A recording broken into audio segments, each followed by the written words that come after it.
recording now. I'm gonna get our list of news all together real quick. Okay. That was not my list of news, that was a list of cool robots. I forgot to name the folder, that's why that happened. But, okay, we are live. This is episode 2 of... Okay, now I'm recording. Okay. Episode 2. This is episode 2 of the Actual Androids podcast. I'm Taren-Ko. I'm Dakota Smasher Key, because I guess that's what I'm just going to call. Yeah, that works too. You can also call me Cameron. Either works. I'm going to be calling you Cameron because I've literally never called you Taren ever. Well, I don't know how we're gonna fucking do this. Fuck, I don't fucking know, dude. It's episode 2. We're still figuring this shit out.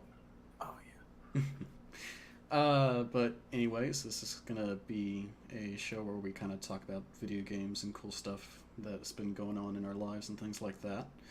Speaking of our lives, do you want to start with that? Yeah. I figured we'd kind of talk about what's happened since the last 2 weeks since we recorded episode 1. So if you want to start with your last 2 weeks. Nothing really major to report. Just I've been playing a couple games on and off. Okay. All sorts of places. I got a new TV as me and Cameron kind of traded tech stuff. Yeah, we Yesterday, did. Actually. Yeah. Literally yesterday. Yeah, literally yesterday. God, that was a busy day. Yeah, I got home from work yesterday. I was like, man, I had a long day today. Yeah, same here, because I drove back to you had to drive UNC afterwards. But it's a very nice 50-inch Sony Bravia TV. It is very big compared to the one I had, and it's beautiful. I can I used to for a relative. I have my old TV is still like a solid 5 feet away from the head of my bed. Mm-hmm. You would say? Yeah. But this one's like a solid 15 feet away, but I still see it better than the old TV. Well, yeah, it's fucking huge compared to that thing, and also your room is very tiny. I have a tiny room. You really do. But yeah, I let him have my old TV because I got a new one that I've got hooked up. You have a nice 4K TV. Yep, finally 4K jumped ship into the 4K TV. It's a Samsung with 2 HDMI ports, 55-inch. Really liking it. What I gave him for the TV was an Xbox One X. Yes, which I got installed yesterday. Turned it on, got my account set up. Did you try Rare Replay? I also gave you that. I have not tried that yet. What I've been doing so far is so the thing with that was that I'd never had an Xbox anything before. My sister did. She had an Xbox 360. Mm-hmm. And for some reason, when we were setting that up we used my email address. She doesn't use that anymore. But when I logged, did she have a bunch of weird old games on her account? No. Aside from I think I had used her Xbox 360 once and installed Doom on it. So that was on there. There was one other thing, but I forget what it was. But anyways, the issue with this is that I go to log in using my Microsoft account, and it goes, "How's it going, da Mac 33?" And I'm like, what the fuck is that? And then I realize, oh shit, that's what my sister used as her gamer tag back when she was using a 360. Da Mac? Yes, da Mac. What is that even? That's not even close to her name. I'm not gonna say her name. Yeah, it's da Mac. I don't know. She was fucking tiny. Anyways, so yeah, had to pay the $10 to fix that shit. Oh, you had to pay for the change of the gamer tag. Yep. So that is fixed to Taren-Ko. It is not. Oh man, I hope PlayStation fixes that shit soon. I really hope that gets fixed by PS5. Yes, Mr. Bionicle. Oh yeah. When did I set up that account? Because that would have had to have been with school. Yeah. It was whenever I got a PSP. So yeah, that would have been middle school. Yeah, because I used to use my parents' account. I still have a lot of games tied to that. But luckily, once I got my own PS4, I just made my own account. So that way I would have everything to myself. It was always my account, but I refused to just get a new one because then I would have to re-platinum all the Infamous games and stuff like that. And I wouldn't have a record of how I platinum Bloodborne in 3 days after launch. I'm holding on to that shit. I don't think you can compete with my major platinum though. Oh, what's your major? Oh, fuck you. You and your fucking Sinran Kagura bullshit. I fucking platinum Sinran Kagura, Estival versus. He says with pride. Cameron, you talk to the man that has the Japanese exclusive mobile game on his phone. If I do editing on this video, I'll be sure to put in my video that I used to have on my channel called Anime's Mistake. That shows that one clip from playing like the second level. Like a stage KO. Yeah. Jesus Christ. I forget what characters were even in that, but it wasn't any of my favorites. For reference, my favorite is Yozakuro, which is she has cute short hair and mech fists. I like the snake lady. She's cool. Snake lady's good. Yeah. I don't really play it a whole lot though. That's Hikage, by the way. Okay. I can name names for the ones that matter. God. But anyways, yeah, I got the Xbox One set up. I got the name changed, made it where it's blue, which is nice. I like that you can change the color of the UI like that. The UI, yeah, that's what I did. The transitions on the UI are fairly well done. There's a bit of lag here and there at certain parts of it. Yeah. Anytime that it's on, it does have like this weird sound, like a very tiny motorcycle is inside of it. Like the entire time. It's not the disc, because I tried ejecting the disc to see if that's what it was. Yeah, no, it's not. It just kind of makes a noise. Yeah, it was weird to me. I'll have to see if it screams like my PS4 does when I play Monster Hunter. No, I don't remember it ever screaming like my PS4 does. Yeah, because my PS4 is just absurdly loud with certain games. Dude, what the fuck? Hold on, I just think I got some new news for when we get to that. Okay. Well, we'll certainly get to that later. Okay, so don't look at Tumblr before, though, because that's where I got this from. Okay. God, that's so weird. Okay. Anyway, we'll get to that. Yeah, I've actually got a couple stories that I got to add into this news list that happened, like, just yesterday, involving magicians and stuff, but we'll get to that. Oh, yeah, that. yeah, that. Oh, Jesus Christ, that. Yeah. But, yeah, so far, I haven't really used the Xbox One to play games. Like I said, my TV only has... The only game I know he has is Rare Replay, because I also gave that to him. Celeste was on... Fantastic. Celeste is on Games with Gold, so I got that. Oh, you got Gold? Yeah. Okay, like a free trial or whatever? No, I've had it. It's just... Yeah. Why would you have Gold when you don't own an Xbox? Because my sister had it. My sister always had it. Oh, right. You have your sister's account, right? Yeah. I think they just never actually terminated it. So your parents have been paying for Xbox Gold this whole time? Yep, but... Wow. Well, it's weird, though, because, like, I looked at it, and I was like, that's weird that this is still on here. Because I look at the DSOS and everything, the card for it expired, like, 2 years ago. So I don't know why that's still working. Yeah, that's the weird thing. I don't know why it was still working. Now you get to play Celeste. So Yeah. I'm really excited to play that. I'm definitely going to check that out. Remember we were watching the Game Awards and the team came up and we each looked at the teams like each picked out a different cute girl. Oh yeah. But oh god, I'm trying to get to my point. What was the point? That UI is very, very, very empty when you first start up an Xbox One. Yes. It is a sadly empty UI. Just like the Xbox Game Library. It doesn't come with the Blu-ray player installed. Yeah, it's like an app. Yeah, that's weird. Yeah, that is weird. But I only have 2 HDMI ports on my TV, but I have a Switch, a PS4, and an XBone now. So now, the XBone, I'm using the Guide app on it to wire in the PS4. For your PS4, yeah, because that's a thing that we talked about. Yeah, that's actually very convenient. So thanks, Xbox, for letting me play my PlayStation through you. Yeah, and now that I have this TV with 4 ports. Yeah, no, that's one less device to hook up to. That is definitely going to be the one thing I miss is the absurd amount of ports that were on that thing. I think I'll hook my PS3 back up to it. Yeah, you should. I've got my PS3 just kind of sitting on the edge. I'll probably use that for some streaming stuff later. Oh yeah, that'd be really fun. Yeah, I might do a retrospective on... Oh yeah, we could do that. Oh, or Let's do Ultimax. I've been thinking about doing a retrospective on the Infamous series. Yeah. Yeah, I figured.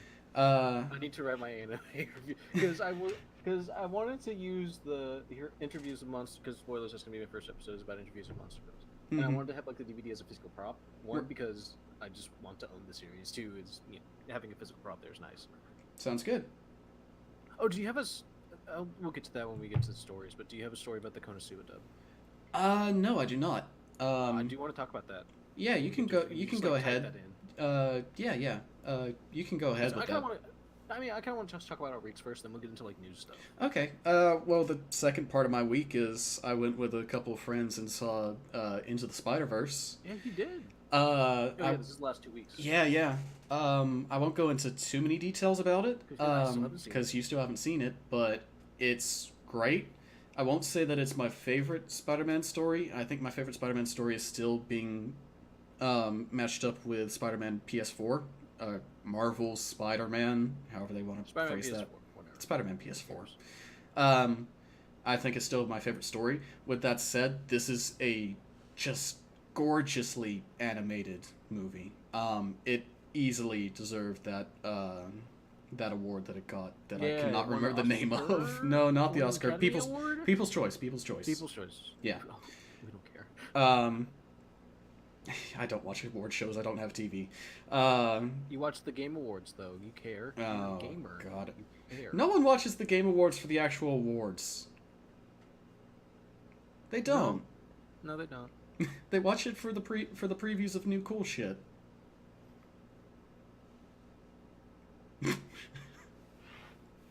Nothing to say on that?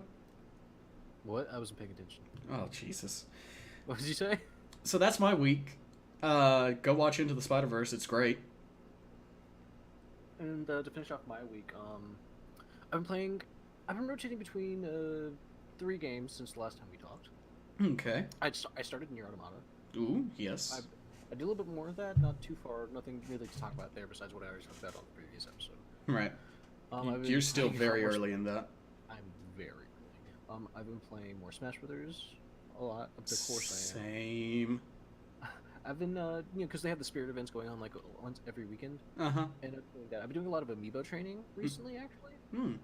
Doing like amiibo tourneys and stuff like that. So I think it'd be fun to do like a recording of that and do like commentary over it. Oh yeah, Actually came up with a title: AAA tourneys, actual androids amiibo tourneys. Oh, okay. So we could do that as a fun video thing if we ever get the chance. But 3, I've actually been playing Skyrim again. Oh, okay. Yeah, I got back, because I always like having Skyrim. Is like I feel like just doing quests and like fucking around and swinging a hammer. I tried so hard to get into Skyrim. Like, I've had 3 different attempts where I've tried playing it, and every single time I fall off, like, right after the introduction. Like, the game world opens up to me, I do some exploring after going to, I think it's Whiterun. Yeah. And just, it doesn't click for me. It just feels... It's funny you say that. It feels way too clunky to me. That's funny you say that because the exact same reason is why I don't play any Fallout game. And then there's the counter, which is I fucking love Fallout 4 and New Vegas. I just can't. I cannot get in too much into either of those because I don't enjoy them that much. I just can't get into it. But for whatever reasons, I love getting into Skyrim. Maybe it's because I'm more a fan of like melee-based combat and like magic. But it's not good melee-based combat. It doesn't feel great at all. It doesn't feel great, but it still works. It's fun. It feels Does it work? Does it work? Shooting a gun in Fallout New Vegas. Okay, I will give you that. New Vegas, it was still very clunky. It feels way better. Yeah, it feels way better in 4. I will give 4 that. They made the guns feel good. No, I just play using a warhammer and just smack the shit out of everything. Okay. I don't even bother with shields. I just put on the heaviest armor fucking possible, take a warhammer, and just fucking swing for the fucking fences. That makes sense. Also, I just want to note the way I play Skyrim is I make a character, I play for like 5 hours, then I make a new character with a completely different build, and just rinse and repeat. I have like 6 different Skyrim characters that have no progress in the main story, because I just like making characters. God. And all. Like, I have like my mage girl, I have like the 2-handed weapon girl, I have the sword and shield girl, I have an orc girl. I'm noticing that they're all girls. Really? You fucking think so? Really? Why do you think I have like 5,000 faction mods? Jesus. Do you have the one that makes you a skeleton with Miku hair? No, but I'm going to find that as soon as this podcast is over. Good. I want to find... I just like playing Skyrim and just dicking around and stuff, like playing with magic. because like it's just fun. I just enjoy playing with the magic system. I enjoy playing with the hammers, two-handed. Okay. And anything else I've been doing recently? I've been watching Awesome Games Done Quick, which we'll probably talk about. Oh yeah, definitely. We want to talk about that. For those who probably don't know, which is probably not many of you, if you're listening to this, all two of you. It's a charity speedrunning event that happens biannually. Is I think the right term, because it happens twice a year. It feels like it's once per season at this point. Yeah, that's literally what it is. Well, they only have the two big ones this year, and this last year they introduced like an express, which is just like something that happened at TwitchCon. Oh, okay. Yeah, but there's one that always happens in January and one that happens in August. Okay. Awesome Games and Summer Games, respectively. We just had Awesome Games Done Quick. It just wrapped up last night, actually. Yeah. I think it's just really fun to have, like, because it's a full week, non-stop 24/7 streaming. Mm-hmm. I think it's just fun to, like, open up, Twitch on my PS4 and just have it playing in the background no matter what, and then something comes on and be like, ooh, I'm gonna watch this, and sit down and watch this. If it's something I'm not too interested in, I'll kind of have something going on, like playing Smash Brothers in the background and have it going on. But if I look over and I see, oh, that looks pretty cool. Like there was a Trauma Center 2 run on the DS last night, like one of the nights, and I was like, yeah, I'll check this out. This was kind of fun. And I got really into it. It's like a really entertaining run, because it's just all about, like, it's either A, seeing cool shit, or two, the personality of whoever's like commentating. Right. And just a lot of them have been nailing it out of the park. There's so many good runs. Like right now, I have pause in the background because we're doing this podcast, but I'm watching the Rayman 2 run that was just done. That's really interesting so far. Yeah, my way of typically going about HDQ and Summer Games Done Quick is typically I don't watch the Twitch streams, but I'll catch all of the videos like when they get published to YouTube. And let me tell you, those videos are perfect for when you're like building a model kit or something like that. It is just perfect to have one of those on in the background while you're working on something else. If you're a nerd and have like 4 hours to, actually, no, it's not my favorite anymore. Honestly, the Mario Sunshine run from this last event might be my new favorite one. Okay. Because my old favorite one was actually, again, Mario Sunshine, but it was the 4-man race that was at a Summer Games. I believe it was like 2015 or 16. Right. The 4-man Mario Sunshine race. But this latest one they did was the first time they ever did a lockout bingo at a Games Done Quick, and it was super interesting. I'll explain for the podcast, but a lockout bingo is basically we have two runners. It was Sniper King and Pangea Panga, and I love Pangea. He's great. But basically they're speedrunning Mario Sunshine, and they have a bingo board of 25 objectives, and the first to complete 13 wins. But whenever one person completes an objective, it is locked out, and the other person cannot get it. Mm-hmm. So there's a lot of like strategy and mind games because they can't see each other's progress. They made it so they cannot hear the commentators or the crowd. Well, they can hear the crowd only if they cheer, but then, it's just vague noise. But the only thing they have is their screen, and then they have like a marker that keeps track of what objectives has been done. Right. So they know when an objective is done, but they don't know anything else that the other person's doing. So like if they're on their way to like Peanut Park to do some objectives there, but they see like look over and see like they just locked in the Peanut Park one, be like, oh shit, I gotta go rewrite. And it's just a lot of fun to like kind of see like visually them thinking and like mind game strategies, them not next to each other. It's a lot of fun. It was really exciting. Yeah, that's really cool. Anything else for your week? No, I did donate a little bit. Oh yeah, I did too. Yeah. Because it all goes to the Prevent Charity. Prevent Cancer Foundation. Prevent Charity. For $500, we will stop all charity. For $1,000, we will inject people with cancer. Jesus. Oh, anyway, it's no. a fantastic event. Go watch the VODs. They're on YouTube, all of them. And I'm just laughing at the concept of an anti-charity. It's like a Kickstarter. Yeah. It's like people go around every hospital in the country taking toys away from children. We make sure that we prevent John Cena from going to any Make-A-Wish foundations. We have locked him away. Can't stop him. They can't see him. Yeah. Okay. He's ethereal. Last things I want to say for my week is in terms of games I've been playing, got a little bit more Octopath in. I have not been able to spend a whole lot of time in it, because I've been so obsessed with Smash Bros. Typically, when I'm playing any games right now, also got in a bit more Zero Ranger. Holy Yeah, you shit! love Zero Ranger. The fourth act of Zero Ranger, or fourth level of Zero Ranger, as well as the end of the third level, is the best. It's the best. Um, it's good. It's good. It's real good. I won't say much except for the thing that I was told that made me pick up the game was that it is a shoot 'em up that reaches Gurren Lagann levels of excitement. And I was like, that's crazy, I gotta see what this is. And at first I was like, okay. And then it hit me with the Gurren Lagann levels of excitement, and I was like, oh, we doing this now, huh? Yours is the spaceship that I need to finish, Karen. You, Jesus, you still haven't? Dude, you have neither of us have finished Bebop. Okay, true. Cameron, there's okay. Do we want to do a quick anime talk? Because there's a lot of anime. No, Okay. no, God, no, please. I don't watch that much anime. Well, I'm planning on watching more because I want to do a show about it. But I do want to, because I've heard all about it. I still need to check out that first episode of A Promised Neverland. Yeah, I've heard real good things about it too. I have no idea. Like, I haven't seen anything. Yeah, I know all I've been nothing. Seeing is just the hype. Yeah, I have not seen a single fucking image of this show. Literally, someone in our server, our good friend Gato, was just like, "Hey guys, fucking watch Promise Neverland." We're like, "Okay," and then it's like, I should actually do.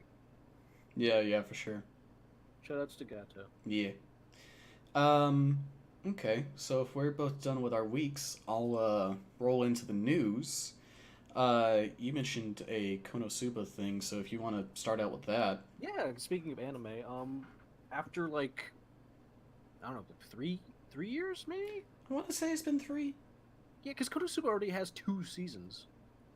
And is coming out with a movie. Yeah. They actually announced that there's going to be an English dub of Konosuba. Which I thought already existed at this point. No. It hasn't happened yet, but it's finally happening now. That feels like it was a long time for a dub to come out. Yeah, it was a really long time for it. I don't know why they didn't. Maybe it was just like a licensing thing? Maybe? But, because it seems like it was a show that was really well received. Oh, yeah, it's fantastic. Like, I have a short attention span and don't finish anime. Mm-hmm. I haven't finished Konosuba. But I'll tell you, I got, like, to the end of season 2, and that's where I stopped because it was that good and interesting. Oh, nice. It's just really fucking funny. Okay. I'll see if I can't, like, speed through that. Oh, yeah, it's fun. It's great. I mean, you can now do it with a fucking... Yeah. Just have it on in the background. And apparently it's coming out this next week from Crunchyroll. Oh, okay. Well, I've still got a Crunchyroll sub, so I'll do that. Yeah. But then we have the 4 main voice cast. So we have Kazuma, who's the main character, is voiced by Arnie Pantoja, who I'm not sure of, but it says here in the article he's appeared in One Punch Man and Re:Zero. Oh, okay. Let me look up to see if I recognize any of these. I probably do. Is he Saitama in One Punch Man, or... No, he's just a bunch of random voices. He's Nosaku in Stardust Crusaders. He's who? Nukesaku. Okusaku? No, Nukesaku. Can you type that out so that I can see who the hell you're trying to say? There it is phonetically. That's him and JoJo. In Stardust Crusaders. In Stardust Crusaders. That's what Wikipedia says. I am drawing a blank on who the hell that is. Anyway, it doesn't seem like he's done a lot of stuff, to be honest. He's done like a lot of weird shit that looks random. Who is that? Is that the fucking pedophile dude? I can't remember. But he's kind of a nobody. I don't want to be rude, but he has a voice. Okay. But the 3 girls, Aqua, Megumi, and Darkness, are all really good. Except for Aqua, it's not that, but I just haven't watched anything of hers. Mm-hmm. Oh shit! Okay, never mind. I know the shit out of her roles. Okay. But let's see. We have Faye Mata as Aqua, the most useless girl ever. I still think she's the best after 2 episodes. I mean, she is the best because she's useless. But she was actually, according to this, additional voices in Octopath. Oh, okay. Just additional voice, you know. Hmm. She's Priscilla Barlett Barrel. I talked to a fucking guard in Octopath, and I swear it sounded like it was a Microsoft Sam person saying hello. Like she's Mega Drive. Whoa, what the fuck? She's Mega Drive in Super Dimension Neptune versus Sega Hard Girls. That's my wife.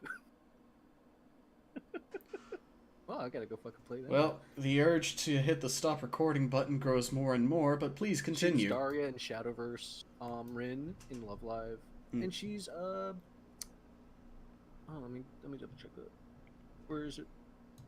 Oh, she's Lulu in League of Legends. Okay. What about the others? Well, I don't need to tell you. I don't need to look up the others because I know that we have Erica Mendez as my girl Mega Man. Okay. What else does she do? She's Ryuko. Oh, and Retsuko. And yeah, Retsuko. Negretzko. Yeah. Retsuko. Retsuko. Well, Gretzko names. Anyway, so that's already really good. And I know she does a lot of other stuff. I know Beck told me she does a lot of Tales games. Isn't she also the voice for Philia? No, that's Christina. Not Christina V. We'll get there. But that's Christina something. I forget her name. Okay. But that's not her. Okay. But speaking of Christina Skullgirls, Darkness is voiced by Christina V, who's one of my personal favorites voice actresses ever, because she's Shantae, she's Sarabella. Oh, okay. Yeah. She's just a lot of my favorite characters. Okay. So, let me look up like a list, because there's a lot. That Please do not. Let's try and get through this a bit quicker. Fine. But anyway, that's getting a dub. I'm really excited about that. Yeah, that gives me a good excuse to go back and finish it. Okay. All right. Yeah, that's the end of that story. Okay. Do you want me to go ahead and tell you the thing that I just found out? Yeah, go ahead and put that on the list. So there's the link. Let's see here. Oh, okay. Yeah, that's all right.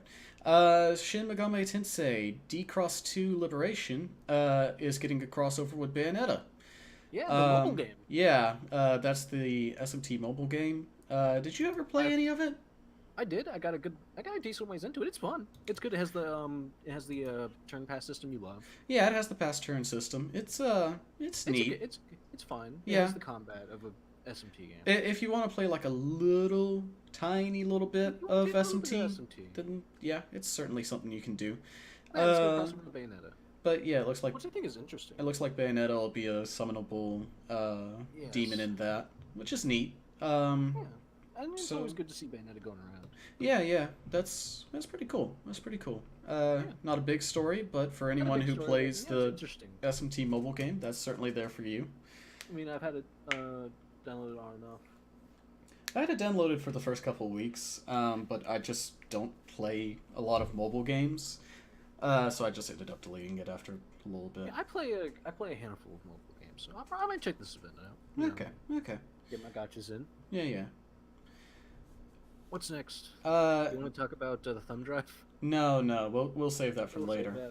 Okay. So on my list that I have here, we have the news that we're just gonna be straight with you. Bungie and Activision are no longer friends.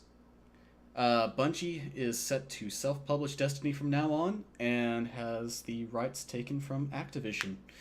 Which is the biggest surprise, honestly. It really is interesting. Like, for them to come out of this completely, like, scot-clean, like, with the rights and the self-publishing and all the money, basically.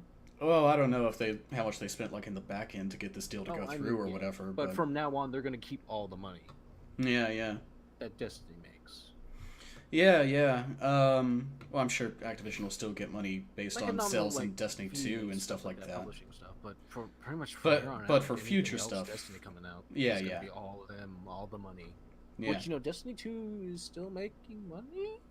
Oh no, yeah, it still is. There's still a big fan base to it. Like, I know a couple friends that love Destiny. Yeah. I mean, it's still an enjoyable game. I can't get into it. Yeah. Like, I own Destiny 2 because of a Humble Month. But I'm just like, I've been playing. I played it for like 5 hours, and I'm just like, yeah, so shoot. Yeah, I played Destiny 1 a little bit. It's a bit of an odd one for me because it's definitely a game that requires you to have people to play with it. Yeah, I think that would make is it more of an better. issue for me than playing it. It's for you and your raid buddies. Yeah, it's more of a raid type game compared to We don't other have raid shooters. buddies. And yeah, anyone that I have friends wise that's going to play multiplayer games is either going to be playing Smash Bros or they're going to be playing FF14. There was this nice little period where I had friends playing Monster Hunter World that I could meet up with, but that's kind of past at this point. Yeah. Sorry. Yeah, it's all good. But yeah, it'll be interesting to see what Destiny 3 is like and if microtransactions are going to be better or worse Because without there's the fact that Activision. they're kind of owned, I believe, by a Chinese company that does a lot of microtransaction stuff. Yeah, I forget the name of that company, but I know that they have like a big investment in them. Is it Tencent? Is that the name of them? Tencent? I want to say that Tencent has investments in Bungie. Yeah, no. Bungie partners with NetEase. But that was apparently $100 million investment for new non-Destiny games. So we'll see what that's like. Twitter's really interesting. I see Adam Savage liking a tweet from Lazy Game Reviews. Yeah, that tracks. Yeah. But yeah, that's kind of all we have on that story at the moment. It's just kind of something we'll have to see how that series develops now and see if the ability to just fucking use your skin colors comes back without having to get one every single fucking time for each different piece of armor. Because that was some bullshit. In the first game, you would get like these alternate colors for your armor, and you could apply them to any piece of armor that you were wearing to kind of make it all uniform and stuff like that. Mm-hmm. In the second game, though, they made it where it was like you could only do that once, and a lot of people were very angry about that, and there were a couple of other weird microtransaction type things that happened that made the game a lot more grindy, so people were kind of turned off about that. Yeah. So hopefully with this announcement and without Activision kind of looming over them, hopefully this will get better over time. I feel like Activision's a slightly less evil EA. I'm not even sure if I'd say slightly less evil. I'd say they're about tit for tat. It's just you hear about EA more often. Yeah, okay, you probably. But if this was EA, you bet your ass they wouldn't have the rights. Yeah, EA would be fighting tooth and nail for that shit. Man, I mean, why don't they just go to like a normal publisher like Gearbox or something? Yeah. Next story is a bit of a minor one, but looks like the cover for MK11 is gonna have Scorpion as your guy. Who the fuck else exists in Mortal Kombat to Ed Boon? Well, I mean, in MKX, you kind of had the children, yeah, the new Jin I mean, type still thing. Scorpion up top, or was that Sub-Zero actually? I feel like Sub-Zero got more play in 10. Looking it up. No, it was Scorpion on the cover. Okay. Yeah, he was on the regular edition. Yeah, okay. Weird. I don't remember that being the cover, but I guess it was. Yeah, maybe it's Mortal Kombat XL. Maybe so. Probably not. Yeah, it's the XL cover that has Scorpion and the other people. Okay. All the DLC characters. Okay. But yeah, surprise to no one. I mean, guess who's on the cover of Mortal Kombat 9? Yeah, Scorpion is your poster boy. And Sub-Zero. Yeah, Scorpion's... Which I don't mind, because Scorpion was always my favorite, let's be honest. I always kind of like Sub-Zero. Which is always... It's never good to be a Sub-Zero fan, because he's always going to get his shit pushed in by Scorpion in every single trailer they put out. Yeah. Losers. Yeah. Then again, I don't play Scorpion that much. When I do play Mortal Kombat, I play Ermac. Uh-huh. I'll be curious to see if, like, we'll get more, like, Scorpion story in this one, because it almost feels like Scorpion will have a bigger role in this based on that first trailer. Because the trailer, it was like, oh, old Scorpion died, but new Scorpion died, but there's an old Scorpion. Mm-hmm. Or is it like a different Scorpion? People have analyzed that trailer. It looks like time travel is going to be a thing in this fucking series. Of course, time travel's. I mean, there's a giant hourglass thing. Yeah. But yeah, that's kind of all the details we have now. There will be more Isn't the 19th? That's the fan event. Yeah, is it the 19th, I believe? I believe it's the 19th. I want to say that's right. Yeah, it's like next week. Okay. So yeah, we'll have. Oh no, the game period is in 4 days. It's the 17th. Okay. Well, we'll have details. The official Mortal Kombat Twitter. We'll have details for next podcast, I guess. Yeah, and then it comes out in like April. Yeah. Well, that's when they always come out. Yeah, but honestly, if the path of the NetherRealm fighting games continues like it is, I'll probably love this game because we have Mortal Kombat 9, which is I was about gameplay wise. We have Injustice, which I honestly kind of hated gameplay wise. Oh, I couldn't fucking stand Injustice 1. And the UI was so ugly in Injustice 1. Yeah, it was. Yeah, I think that was my main turn off. But then Mortal Kombat X comes out, and I'm like, oh, you're fucking good. And then Injustice 2 comes out, and I'm like, god damn, I don't even give much of a shit about DC, but they have like the weird characters that I like, Scarecrow, Swamp Thing. And Swamp. Oh my god, I fucking love Swamp Thing. He's so good in that game. Well, not like, good, but fun to play as. Yeah. And then you have like the hype DLC with Hellboy and like the Ninja Turtles. Yeah, the Ninja Turtles. Oh my god, is this game gonna have fucking Spawn in it? I think that's one of the funny stories of just the Todd McFarlane's just like, yeah, Mortal Kombat can use Spawn whenever they want. Ed Boon's on Twitter like, fucking what? It's great. He's like, who let this man into my office? He just materializes out of nowhere with the fucking contract papers like, you want him? Please. You want him? Please? You want another movie, bro? He's like... if you give me a sandwich, I will let you use Spawn in whatever the fuck you want. Please, I need something to make figures out of.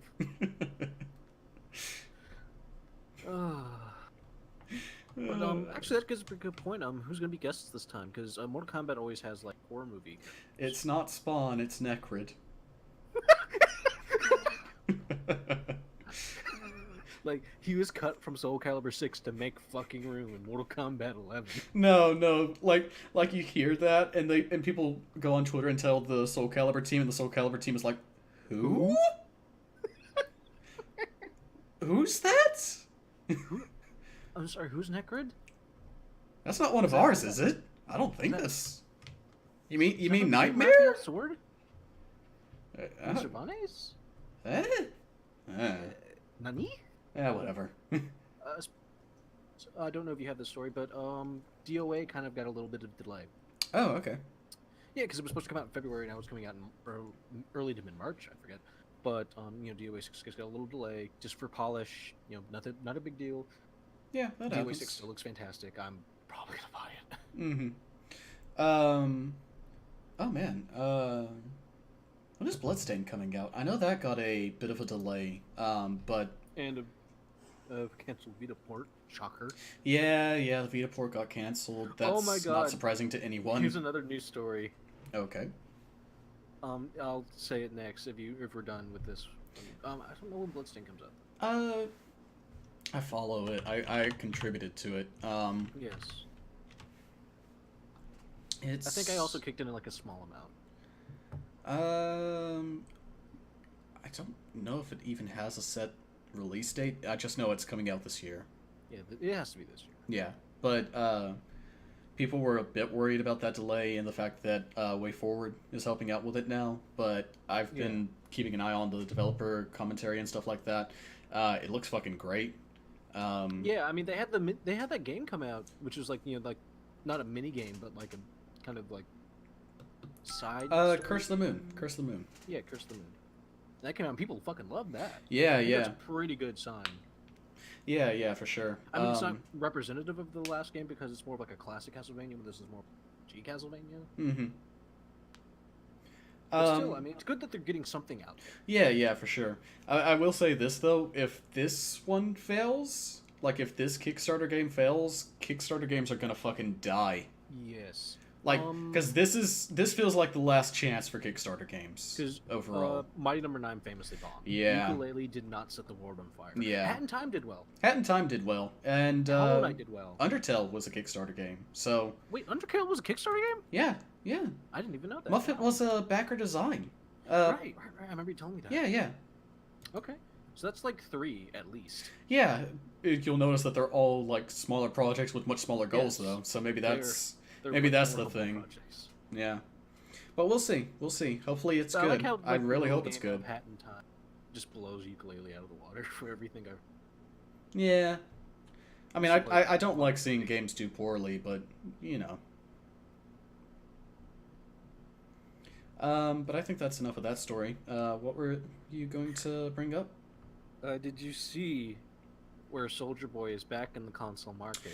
Oh my god. Yes, I did. And I am so glad that you brought this up. And instead of ripping off Nintendo... Oh wait, no, I haven't heard of this. No, instead of ripping off Nintendo, his new fake consoles are in the form of a PlayStation Vita. Hold up. I will link you really please quick. do. Because I thought you were going to talk about the... What was the name he gave that fucking Nintendo emulator console bullshit? I don't give a shit. But look at that thing. That's just a fucking Vita. That's it. That's literally a Vita 1000. Like, literally my first thought is, well, at least he ripped off a system no one cares about. I feel bad, but goddamn. God. That's literally just the Vita. That's just the Vita. Like, there's only, like, very small edits to it. Like, that is literally the make and mold of the Vita. You know what the sad part is? I bet that has more games than the real Vita. Nah. Nah, the Vita has plenty of games, but yeah. Says the man who owns the Vita. Yeah, fucking Gravity Rush, Persona 4 Golden, best version of Dragon's Crown. What are good exclusives for the Vita? Persona 4 Golden. Well, they all kind of vanished. Yeah. They all got ported to the PlayStation 4. Like, literally the only thing the PS Vita has is fucking Persona 4 Golden. Yeah. Which is, honestly might be reason enough. I'll be honest, like, just having the portability for some of those titles is great. Yeah. But if Persona 4 Golden gets ported to Switch along with Persona 5, then the Vita is officially, like, dead and buried. God, if Persona games get fucking ported to the Switch, I will die a happy man. Oh, man, I can't. I really hope that P5 thing turns out to also be for the Switch. We'll get to that for sure as well. Yeah, whenever that is officially announced.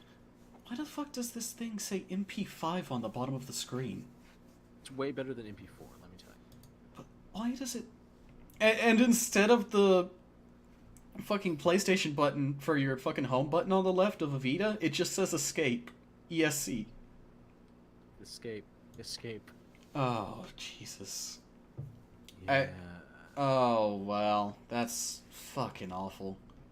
Like, from the man that 1 week said Nintendo ain't gonna do shit, and literally 1 week later take down literally everything. Okay, but hold up, because I'm reading at the spec list now. Screen resolution is 480 by 272, which is the PlayStation Portable's resolution. This gets better. You can listen to music while watching ebooks. This is exquisite craftsmanship and fashion design with a reasonable price. Built-in camera for photo shooting and video recording. Support TV output. Can connect TV to play games and watch movies. Support PC camera. Connect the computer. Can use as computer camera. You can move your body freely. This is fucking awful. This is garbage. This is... Jesus Christ. Is Soulja Boy this hard up for money to sell Chinese knockoffs? Like, you must still be getting royalties from fucking your one song. Yeah. Are you that strapped for cash, man? Who do you owe money? Literally, who do you owe money, sir? I don't know. Something about rappers in the 2000s, all of them, like, lost their money. Ludacris is fine. Ain't no one heard about Ludacris in, like, the last 10 years. Maybe that's because he's just living his best life, okay? Are we sure he's not dead? Ain't nobody heard from fucking Chameleonaire, but he's busy being fucking rich. I think DMX is in jail. DMX is probably in jail. Let me check the website. Is DMXinjail.com. DMX is definitely in jail. No, but did you remember the episode of Tower of Shadows talking about Chameleon? No, I don't. I don't watch him a whole lot. No, but literally, as it turns out, Chameleon is a like modest, has like a reasonable investment amount in Maker Studios, who is the monetization company for Todd's videos. Oh wow. So Chameleon is making money off of Todd's videos. Wow. Exactly. Chameleon is fucking loaded. Like if I was him, I would stop making videos because fucking rich bitch. Mm-hmm. Anyway, that's that story. That's that story.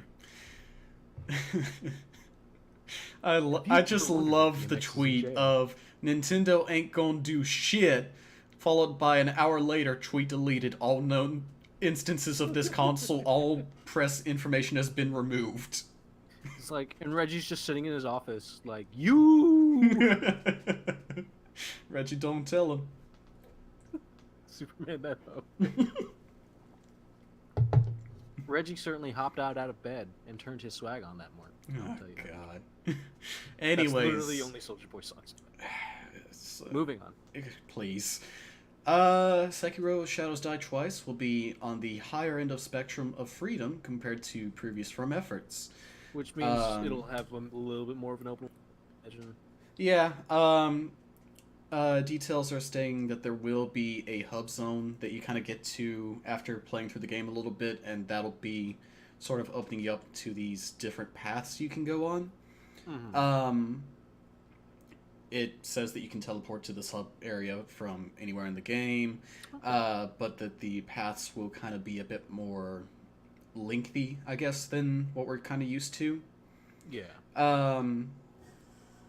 So it feels like there's just going to be a lot more variation in the order you can do stuff.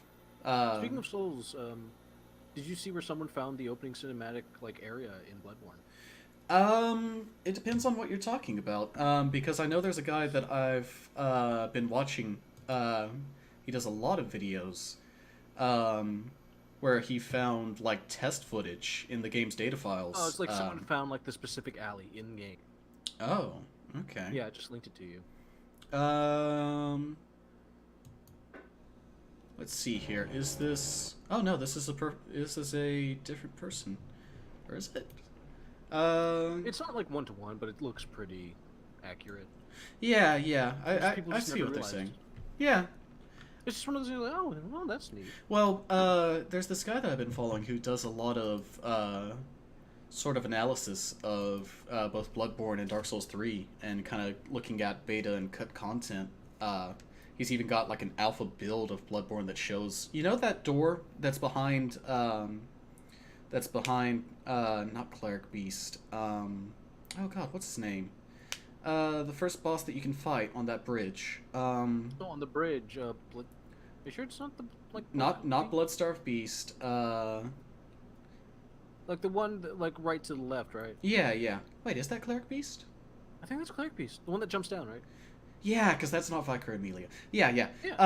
Cleric Beast. Yeah, where you fight Cleric Beast, and there's just a door that you can't interact with or anything.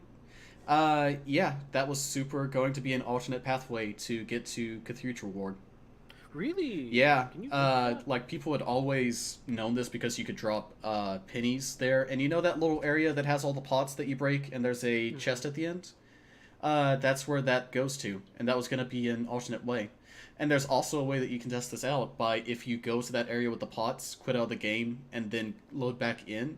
If you walk up the stairs, it will give you the introduction for the Cathedral Ward, like you're loading in. Okay, I'll do that later, because it's Bloodborne, the one Souls game I do enjoy. Yeah, and also apparently there's Lady Maria dialogue that you can still get in game by messing with your save file, like where she's alive and you talk to her. Oh. Let me find this guy because I do want to. Yeah, that sounds really neat. I do want to give credit to this guy. His name on YouTube is Sanadisk. This is Sanadsk. And he has just been going all through this entire game, just finding all of this stuff. Hello. And it's really, really interesting. I kind of did a binge watch through all of his Bloodborne and Dark Souls 3 videos. It's interesting to see how those games kind of developed and stuff. I'm really sad about some of the changes that got made to Dark Souls 3, because it seems like there was a lot left on that cutting room floor. Like, a lot. But yeah, Sekiro looks like it'll be a bit more open-ended. I bet there will be a lot of cut content in that too. That'll be interesting to find out later on. But yeah, I'm excited for that. I don't know if I'll pick it up immediately, but it certainly seems interesting. Oh, Sekiro? Yeah. I might be like Bloodborne, where like it comes out and like within the first week I look at this like, I got spare money, I'll binge on that, and I did, and that's how I ended up playing Bloodborne. Okay. It's not like a high priority for me because I'm not sure how I feel about like the combat for it, but it certainly looks interesting. It looks like faster. Yeah. Exciting. Yeah. Which will be good for me. But different from Bloodborne. Very, very different. Bloodborne's a very kind of slow, methodical pace, but also more aggressive. I wouldn't call it slow. It's... Well, maybe not. It's still more like overly aggressive. Yeah, there's a lot more benefits to being aggressive in that game with the regain system and stuff like that. Yeah, which I enjoy because I just go out with fucking Kirkhammer. Oh, God. Bish, bash, bosh. You and your fucking strength builds. Dex is where it's at. Strength build is the best build, but we won't have this argument right now because it's not a... Yeah, but which one of us platinumed the game? Hey, which one of us... Which one of us... Yeah? Which one of us got laid, nerd? Uh-huh. Moving on. Our next story is, once again, going back to Destiny 2. Players couldn't solve a Destiny 2 puzzle that unlocked more content, so Bungie just unlocked it for everyone. Here you go, idiots. So... Fucking peons. So apparently there was some puzzle in the game dealing with a location called Niobe Labs. The idea... Yeah, I don't play Destiny, so I don't know. But apparently the idea was that people would go in the game world, try and figure out how to do it. It was kind of a meticulous puzzle that took time. And I guess it was a sort of deal where either no one noticed, or no one could figure it out, or there was not enough people that cared. Like, I guarantee you, if this was like a Team Fortress 2 secret, it would have been cracked within the hour. That is yeah. TF2 in the heyday, you had people no-clipping through everything trying to figure out what that top secret room and stuff was up with. Yeah, like the stuff leading up to Man vs. Machine. Yeah, that stuff's great still. I love that stuff. Because I remember videos about that stuff coming out on YouTube where I hadn't even heard of anything, and I was like, what the hell is this? And people trying to theorize what it was going to be.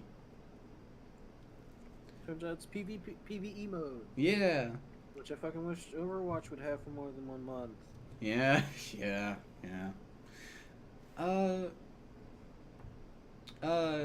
Speaking of that, I guess we could go into this next story. Which is... is 76 gay. Yes, a new bit of Overwatch story came out, kind of focusing on Anna, but that kind of got a bit shadowed by the fact that it revealed that Commander Jack Morrison, also known as Soldier 76, also is... Taren-Ko. Oh, fuck you. Is canonically gay You're right, in he can Overwatch. Run. Huh? You're right, he can run. Yeah, okay. But yeah, you really are. But yeah, Soldier 76 is gay. He has canonically had relationships with dudes and identifies as gay, which is pretty cool. So that just reminds me, man, we called it wrong. Post was going around talking about how Reaper should have a voice line saying, "God, I love." Yeah. That fucking post. God, that's OG Overwatch. Yeah. Wow. How long has that been? Has that only been 2 years? 2016, I believe. Was it 2016? Yeah, it's been 2016. Wow. Okay. I remember we both got really into it. Yeah, we both really did. Like a full year. Yeah. It was great. And then it just kind of it's weird because like it's still enjoyable. I just kind of stopped following it. Yeah, like I stopped following it after Arissa. Yeah, that's about when I dropped off too. Now that I think about it. Like Ash came out, and we were both just kind of looking at like. Well, no, for me it was Brigitte. Almost made me come back, but I tried her out and her playstyle just wasn't neither of us for me. gave a shit about Ash. Oh yeah, like I was like, her design's like I tried cool. out her kit seems fun. Well, she uses a closer range sniper rifle, which I should actually kind of like, because I used to play she has those. like a move where you throw out dynamite and you can shoot the dynamite. Like, literally, she has a super that calls down a giant robot that wears a little bowler hat named Bob. So I should be all about this character, and yet I'm just like, yeah. She's 39 years old. Oh God, fucking Overwatch. Blizzard can't design an older woman. They really can't. They really, really can't. And people like to shit on Moira. I kind of like Moira. She's okay. Brigitte's very cute. Yeah, Brigitte's is my fave. Torbjorn's over in the corner. Please stop masturbating to my daughter. Jesus. You love the Torbjorn accent, don't even know. Yeah.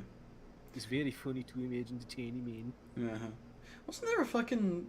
Didn't Pornhub fucking release a poll where they were like Brigitte's is #1 for the year on their fucking porn results for video game characters? Hey, probably. I want to say that was a thing that happened. I mean, it was all the Overwatch. Yeah. And all of the Smash Bros. Characters too, apparently. They gotta get their Pikachu Libre in there.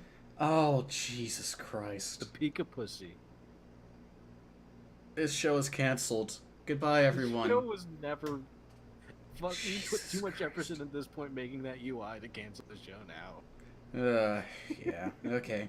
I gotta at least use this fucking thumbnail for 3 episodes. I gotta get the worth out of it. You gotta get the worth out of it, but Jesus. I'm sad Heroes of the Storm's basically dead. Yeah. Because I do legitimately enjoy Heroes of the Storm. This year's like, yeah, we're having no tournaments, no public showings, no prize, no nothing. Mm-hmm. We're still making shit, but it's just not going to be, shown off anywhere. And they just added a new character like this last week. Yeah. Like, what the fuck? Wow. Anyway. I can't give 3 fucks about Heroes of the Storm, I'll be honest. That's because that one night we played, you got so salt. Yeah, that was my first time ever playing a game like that, and I immediately understood why that game just breeds toxicity. It was during the Cop Diva skin event. Yeah. Like 3 matches or something with a friend. And then, like, the day after that event ended, they just added it to the regular drops. Yeah. So you literally wasted your... Well, no, it wasn't like the day after. It was like a month later, I think. Still. But still, just... You got so salt for almost nothing. Yeah. It was something that made me really understand why games like League of Legends and stuff like that have such a toxic community.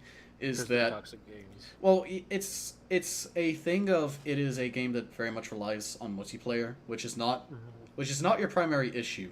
The primary issue with games like that is that a match is 30 minutes.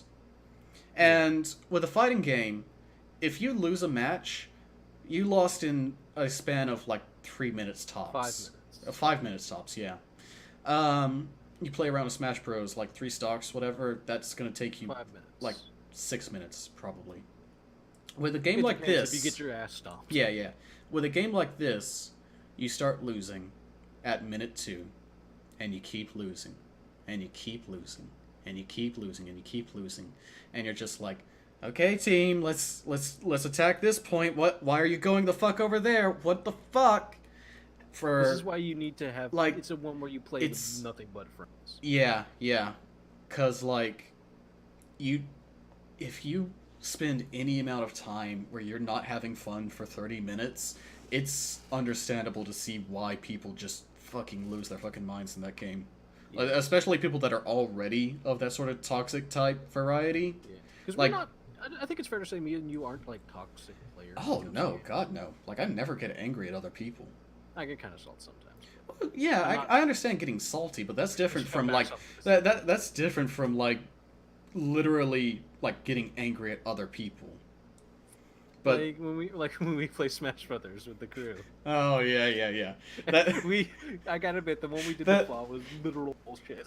Okay, yeah. The thing we did with Flaw, where both of us went fucking Ganondorf and sat on the edges of the stage while he was in the middle, trying to get inside him. He got so mad, but I totally understand. Like that was just awesome. that was just us being shits. Like that's different. That wasn't us being like toxic as in like yelling expletives at him or anything. That was us just Literally just the worst kind of like bullshit. But it's like a fun bullshit. Yeah, yeah. He still won. Yeah, he did, because he's fucking great as Bowser.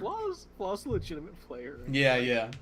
He's like, yeah, I have 5 characters in Elite Smash. And I look at my like less than million points on each of my characters. Yeah, yeah. I haven't got a single fucking character in Elite Smash. I don't play a lot of online. I don't play a lot of online either, but I did a couple rounds last night. I had a really good matches.